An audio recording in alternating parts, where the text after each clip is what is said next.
Crystal সিটির সেই চোখ ধাঁধানো তোরণের সামনে দাঁড়িয়ে আরিয়ান যখন তার ধুলোমাখা এক্সোস্যুটটি একবার ঝেড়ে নিল, তখন তার মনে পড়ল মাস্টার ভলকানের সেই অমোঘ বাণী, এই জগৎ কেবল বিজয়ীদের চেনে। বিজয়ী হতে হলে শুধু তলোয়ার নয়, মাঝে মাঝে বুদ্ধির যুদ্ধেও জয়ী হতে হয়।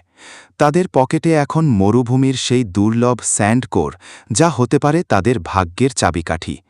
এথেরিয়ার একাডেমিতে এলিনা হয়তো এখন কোনো পাথুরে জানালার পাশে দাঁড়িয়ে সেই ২০০তম রক্তিম চাঁদের অপেক্ষা করছে, আর আরিয়ান এখানে দাঁড়িয়ে তার জীবনের প্রথম বড় চালটি চালার প্রস্তুতি নিচ্ছে।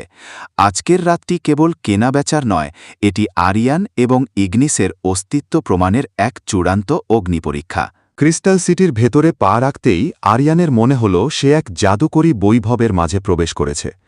এখানকার রাস্তাগুলো স্বচ্ছ স্ফটিক দিয়ে তৈরি, যার নিচ দিয়ে নীল ও বেগুনি আলো প্রবাহিত হচ্ছে। চারদিকে বিশাল সব অট্টালিকা, যেগুলোর কারুকাজ দেখলে মনে হয় কোনো দক্ষ জাদুকর এক রাতে এগুলো গড়ে তুলেছে।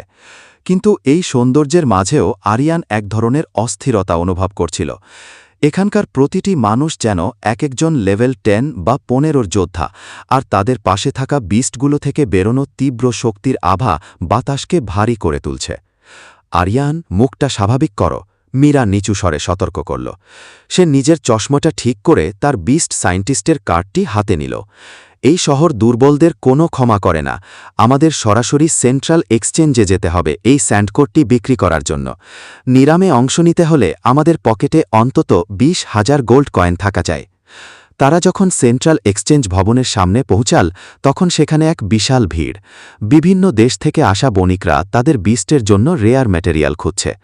এক্সচেঞ্জ কাউন্টারে বসা গর্ডন নামে এক স্থূলকায় লোক আরিয়ানদের অবজ্ঞার দৃষ্টিতে দেখল। কিন্তু মীরা যখন সেই 5 স্টার স্যান্ডকোরটি টেবিলের ওপর রাখল, তখন পুরো হলের গুঞ্জন এক মুহূর্তের জন্য থেমে গেল। পাথরটি থেকে এক তীব্র সোনালি আভা বেরোতে শুরু করল, যা গর্ডনের চোখের মন স্থির করে দিল। অবিশ্বাস্য! এই কোরের জন্য আমি তোমাদের 30,000 গোল্ড কয়েন দিতে পারি, গর্ডন বিনম্র কণ্ঠে বলল। কায়েন যখন দাম নিয়ে দরাদরি করতে যাবে, ঠিক তখনই পেছন থেকে এক গম্ভীর অথচ দাম্ভিক কণ্ঠ ভেসে এলো। 30,000? আমি এর জন্য 50,000 দেব, যদি এই ছোকরা ওই কোরের সাথে ওর কাঁধের তলোয়ারটিও আমাকে দিয়ে দেয়। আরিয়ান ঘুরে দেখল লর্ড ভেরন দাঁড়িয়ে আছেন, তার পরনে রাজকীয় নীল পোশাক এবং পাশে এক বিশাল গোল্ডেন লায়ন ফোঁস করছে। আরিয়ান ভেরনের চোখের দিকে সরাসরি তাকিয়ে শান্ত স্বরে বলল, কোরটি আপনার হতে পারে লর্ড, কিন্তু তলোয়ারটি বিক্রির জন্য নয়, আর শক্তির পরীক্ষা যদি দিতেই হয় তবে নিলামের মঞ্চে দেখা হবে। ভেরন এক বাঁকা হাসি দিয়ে প্রস্থান করলেন। সন্ধ্যা নামার সাথে সাথে ক্রিস্টাল সিটি হাজার হাজার আলোকমালায় সেজে উঠল। তারা রয়্যাল অকশন হাউসের ভিআইপি গেট দিয়ে ভেতরে প্রবেশ করল। চারদিকে সাজ রব। হলরুমের মাঝখানে একটি বড় কাঁচের বক্সের ভেতর রাখাছে সেই কাঙ্ক্ষিত ফ্লেমস্টোন, যার ভেতর থেকে জীবন্ত আগুনের শিখা নড়াচড়া করছে। এটি দেখেই ইগনিস আরিয়ানের রিংয়ের ভেতর থেকে এক অদ্ভুত অস্থির ডাক দিল। নিলাম শুরু হল। একে একে অনেক মেটেরিয়াল বিক্রি হওয়ার পর অবশেষে সেই ফ্লেম স্টোনের পালা এলো।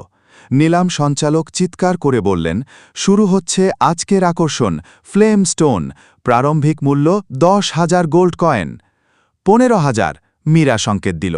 20,000, দূর থেকে লর্ড ভেরনের কণ্ঠ শোনা গেল।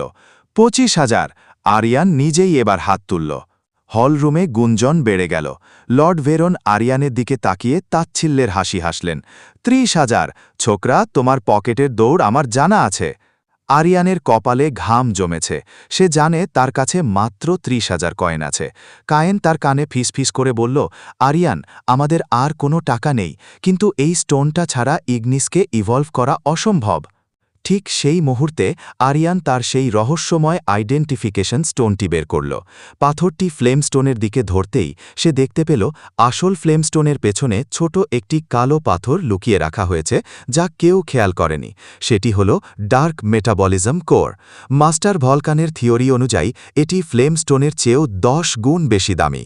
আরিয়ান বুক ফুলিয়ে চিৎকার করে বলল, 40,000, আমার সাথে এই তলোয়ারটি গচ্ছিত রাখলাম। পুরো হল স্তব্ধ হয়ে গেল। লর্ড ভেরন ভ্রু কুচকালেন। তিনি জানতেন না আরিয়ান ওই গোপন পাথরটি দেখে ফেলেছে। ভেরন ভাবলেন আরিয়ান স্রেফ জেদ করছে।